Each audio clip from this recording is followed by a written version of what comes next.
сіздің өтініш салып тұрмын. Шашым үйпа-түйпа болып түсіп қалып жатыр. Неге ондай екен, неге олай болды деп салдыртып жатырсыз. Сізге салып жатырмын. Мына оң жақ жастығыңыз сіздің көпір келеңсіз, көңілсіз ойларыңызды көрсетеді. Алдағы уақытқа алаңдап тұрсыз, қалай болар екен деп.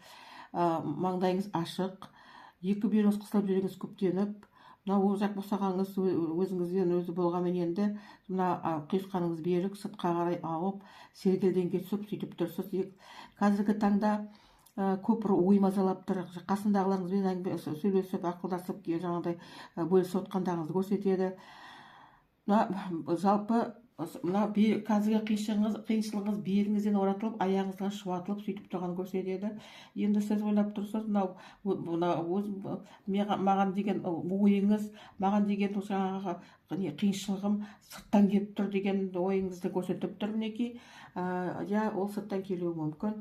Қазіргі ортаңыз бараланып, алдыңғы уақытта өзіңіз сергелдеңге түсіп, сондай бір қиналғаныңызды көрсетеді. Былай да былай сергелдеңге түсіп, кімнен келді, неден болды деген ойлар мазалап тұрғанын көрсетіп тұр. Кімнен көреріңізді білмей, біреуді күмәнданасыз, біреуден секемденесіз. Бірақ сол енді қолда ұстап алмағаннан кейін жай ғана бір секем болып, күмән болып қалып тұрғандағысы. Енді сіздің сұрағыңызға жауап. Сізге қатты көз тиген біріншіден, сосын ең бастысы тіл тиген. Тілді орта бойлдан жоғарылау, арықша келген қара торы әйел затынан келді. Бір нәрсеге кеспей қалды ма, жоқ, бір нәрсеге ренжіп көңіл қалды ма, әлде көре алмаушылығы болды ма, сондай бір неменен сізге қатты бір сондай ұсықтанып, назаланып, бір қарғыс сөзін айтқан. Содан сіздің неңізге, жаңағы сырт пішініңізге әсер беріп тұрғандағысы сол. Енді жаңағы бұны енді емдемесеңіз, оның ұшықтау, аластау, ұшықтау деген рәсімдер бар қазақтың.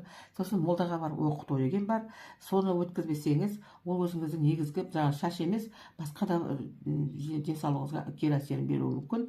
Және де жөн-жөнекей өзіңіздің тірлік істеріңізге де кері әсерін беруі мүмкін. Өйткені сіздің жаңағы қазір көңіл күйіңіз, уайым мен қайғы, қорқыныш соны көрсетіп тұр. Соның бәрі сізге кері әсерін беруі мүмкін.